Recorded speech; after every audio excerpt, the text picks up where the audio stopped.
Hello, Hi, is Ron available? this is Ron. Hi, Ron. This is Diana with Metal Life calling for your interview. You still got time for us? Of course, all the time you want. Oh, Absolutely. fantastic. All right. Well, we are going to hop right into it. You've got a lot going on this year, and but first, I wanted to talk about the Metal Allegiance Tour. Can you tell us how you got involved? So let me see. How did I get involved? I guess it goes back to when I've known Mike Portnoy for a long time, and a couple of the guys involved. And when they were working on the album, Mike reached out and asked if I would throw down a solo in one of the songs, so I did. And then when they were doing this tour, they reached out and asked if I would hop on, and I was free and more than happy to do it. They're a wonderful bunch of guys, and it's going to be a really fun time for sure. So absolutely. So it's that simple. It usually ends up being that simple. Just a friend calls up another friend, says, not even call, they just shoot an email. Hey, you want to hit the road? Sure. Why not? Yeah. So, what are you looking forward to most about playing with everybody? Oh, what I'm looking forward to most about playing with everybody is playing with everybody. They're amazing. Oh, I can't wait to get on stage with every one of them. Now, some of them I have already. I've shared the stage with Alex Skolnick, with Mike Portnoy, with Chris Jericho. So yeah, it'll be nice to do that again and to do it finally for the first time with the rest of them, for sure. Awesome. Well, and something that, obviously you are involved with a lot of charity work and you love giving back to communities. But can you tell us about the Bike Week in Thailand on February 13th? This was incredible to read about, but in case our fans haven't heard about it, can you tell us a little bit about what went on and what you did? It's great. It's kind of like the Sturgis of Thailand. Ooh. It's, all the different biker organizations from around the world get together and congregate for a couple of days. And it's run by the local bikers that for the last 19 years, they've been doing this, and they have a charity called Jesters Care for Kids. Mm-hmm. And it's totally legit. They raise money for the children, whatever they need to help with housing, clothing, food, schooling, healthcare, everything that the kids need. And I've visited the kids, and I've been to the places that they've helped build, and I've hung out with the children, and it's wonderful what they're doing. So I went there last year, and we played together, and I headlined one of the nights with a bunch of local players, and great bunch. Had a blast, raised $163,000 for these children. So this year we did it again. And next year is the 20th anniversary, and we're going to do it again. That is amazing. Who all played for the Bike Week? Who else played? I was one of the only foreigners to be there. There's a guy named Lam Morrison, who was like the first iconic rock guitar player of Thailand. He played. It's a bunch of expats and all different people, and yeah, it's great. Well, what drives, a lot of times, personal experiences kind of drive our passions, but what drives your charity work? A lot of times it's just something that just you cross paths with. It could be anything. And if you have a chance to do something to help someone else, you just do it. Absolutely. So it's not even, half the time it's not something that I seek out. It's just something that unexpectedly you meet someone, they're talking about it, and just it touches you. You want to do something to help. Do you have any other charity events that you're working on this year? What do I have this year? What is going on? If I don't have my little to-do list in front of me, I have no idea what I'm doing this year. Let me see. What am I doing this year?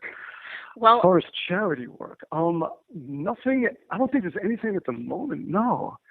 Doing some gigs, but those kind of things, they just kind of happen when they happen. Mm-hmm. I pretty much stopped making plans in life because I find that if you just leave the door open, life comes to you.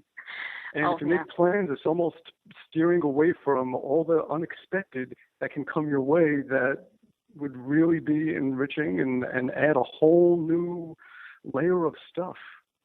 Oh yeah, no, I absolutely couldn't agree more with you.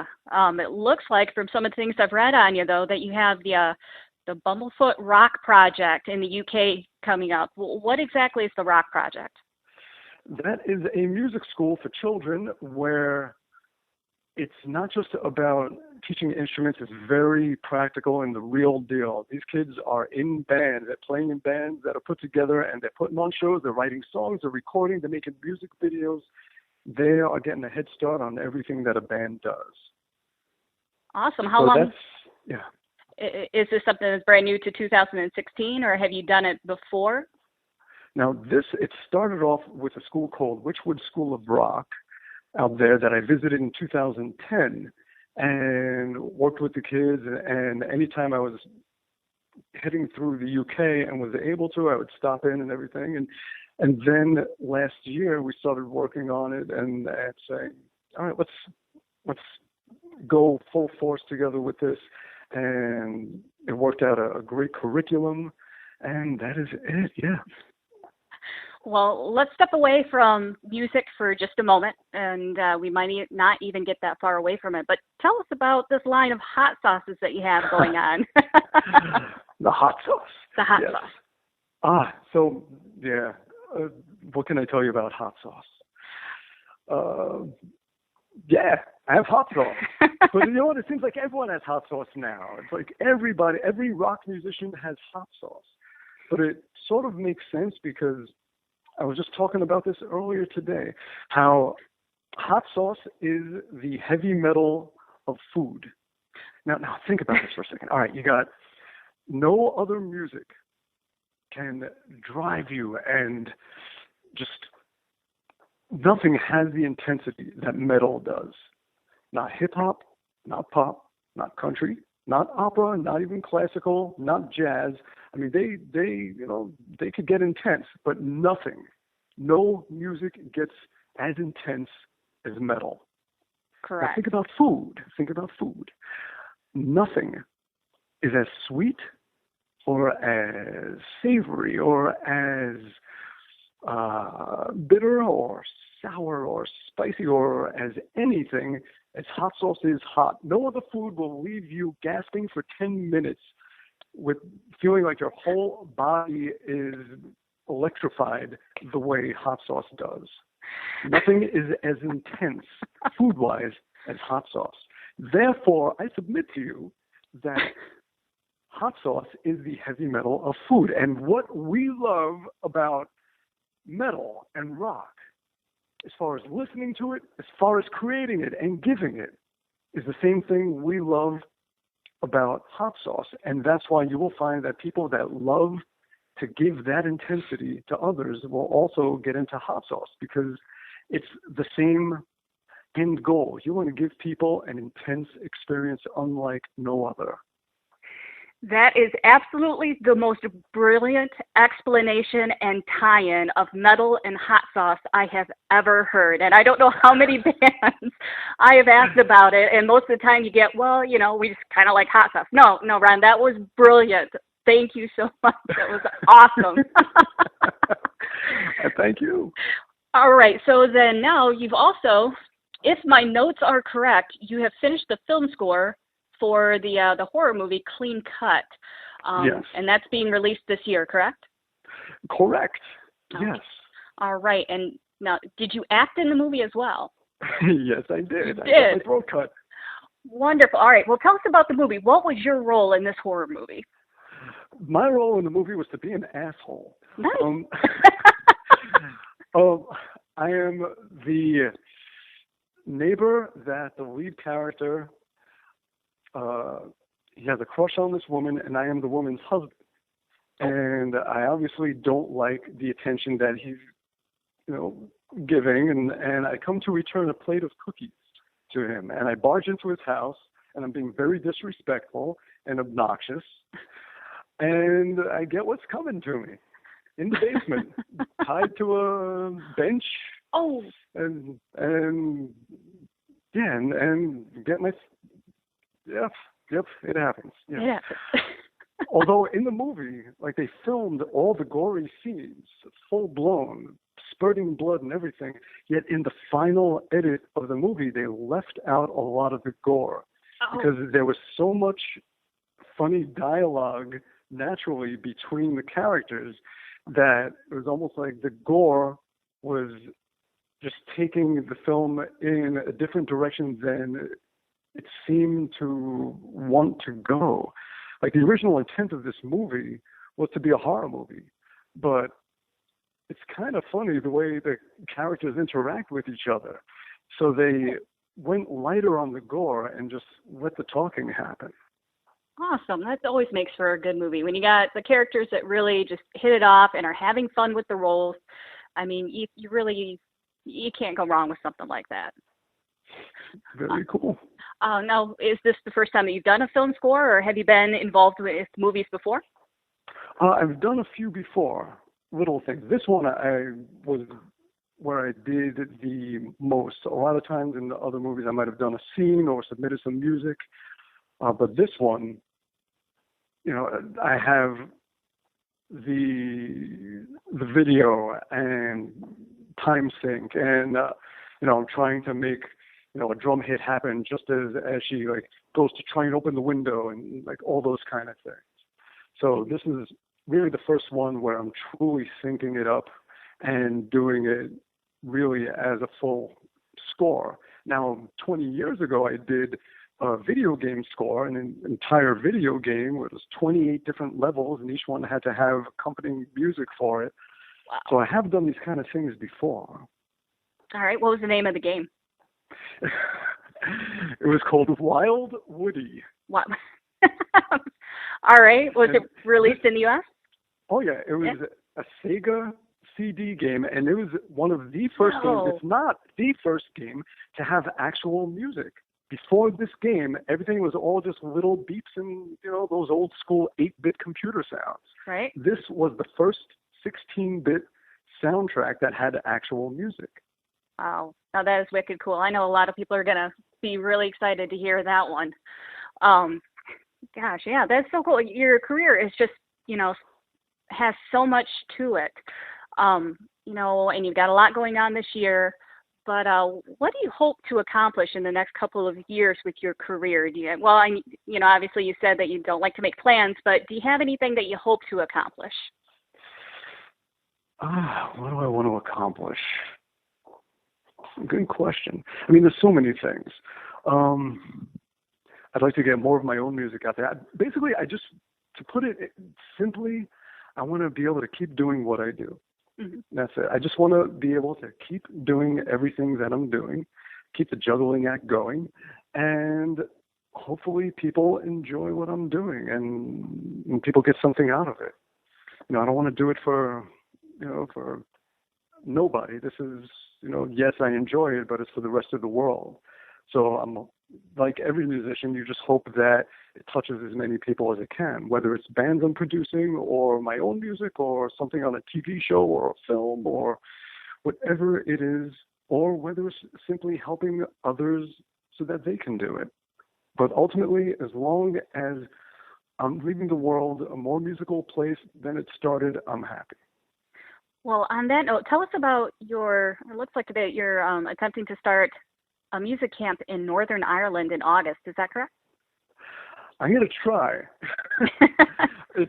I'm doing a few camps coming up in July. Mm-hmm. First, there's one that I do every year, this wonderful one called Corfu Rock School, Corfu Rock School. And it's on the Greek island of Corfu. And we spend a week where everybody is together and we do music classes, instructional things, take a break for lunch, go to the beach, do whatever, see some sights, and then we get back together in the afternoon and we work on songs, have some dinner, and then a few of the nights we all go out and hit some bars and clubs and play all night and do shows together. Nice. So we do that for a week. You can find out more, go to corfurockschool.com. So if you feel like having a vacation on a Greek island and want to bring your guitar and do some gigs together and jam and learn and all of that stuff, that's how it can happen. Well, what would be some stumbling blocks then for your music camp in Northern Ireland? Is it anything to do with, the politics of it, or is it just timing? It's all just being able to organize it. Mm-hmm. Being able to have something online where people can register, and it's just the infrastructure of it and the administrative stuff. Like when it comes to being there and teaching, that's not the problem. The problem is building the business side of it so that people can pay and go and be safe and be taken care of and know that everything is secure and that they're going to get what they're supposed to get, and making sure that it can all happen. So that part of it is what's going to take some doing, and it's just a question of time, having enough time to do that. It's like right now, I'm planning a bunch of gigs and learning songs for Metal Allegiance tour and making sure I got them down and mixing 2 albums, and then to go and start a business in Ireland is a little tricky, but I'm going to try. Well, one last question for you. So obviously you've been working on the rap metal collaboration album, and I'm excited to talk to you about working with Run DMC. I mean, the man is an absolute legend in so many different areas of the music industry. How was it working with him? What did you get to do with him? Oh, it's been wonderful. All of them. It started off Rob Dukes. I knew him when he was singing with Exodus. We've known each other a long time, and God, almost 10 years. Wow. And, and he has his band Generation Kill with Rob Machete, who was in Propane and MOD, and great band, really just good metal. And they started working with Daryl McDaniels, known as DMC, of Run DMC, and they had this thing they were working on. They did a song, 2 songs, and Rob Dukes hit me up and asked if I wanted to do the mixing and the production work for it. Like, yeah. And it turned into a whole album, and I ended up playing guitar in every song. And so now it's this whole thing. They're calling the band Fragile Mortals, and it is DMC and Generation Kill, and then I'm injected into that, with extra guitar stuff. I mean, they're the band. I'm just sort of the parsley on the side of the plate, and it's really, really interesting stuff. And every one of them is just a blast to work with. There's such a bunch of characters, in a good way. Yeah, so this year we're going to start getting music out, and that is it. I guess we're going to start with a couple of singles, and from there, get the full length out, a bit later in the year. So will you yourself have a full album at the end of the year? Or I know that you released a couple of videos here not too long ago, but what's going on with your personal music? My own stuff. Well, the last album I put out was Little Brother Is Watching, and I still want to make more videos. The problem is that I'm very slow getting everything done because I'm doing a lot of different things. So it's like I need to devote, like all this past month I devoted to the band Art of Anarchy, where we have a new singer and we've just been writing and demoing and rewriting and just really working the stuff and getting that going. And while that's going on, tweaking mixes for Fragile Mortals, and it doesn't leave a lot of time to do my own stuff. Mm-hmm. So the way I look at it is that, I don't know, I do what I can when I can, as long as in the end there's a whole lot of stuff out there one way or another, then I feel like I'm happy. If I was just doing the producing, I would miss putting out my own stuff. If I was just doing my own stuff, I would miss producing. If I wasn't teaching, I would miss that. So I get to do it all, but I can only do it one at a time. So it ends up taking, it's like 6 months between each music video for the album. things like that. What I'm going to do with that album this year is I'm going to put it into retail because I haven't done that. When I put out the album, it was strictly online, and if you wanted a CD, you can get it at any event if I was doing a show or a workshop. But I'm going to stick it in stores. I got to deal with E1, and we're going to put that out in vinyl, and so hopefully it gets to more ears. Very cool. Well, Ron, that's all I got for you. It was awesome talking to you. This has been a great interview. I wish nothing but the best for you with everything you got going on.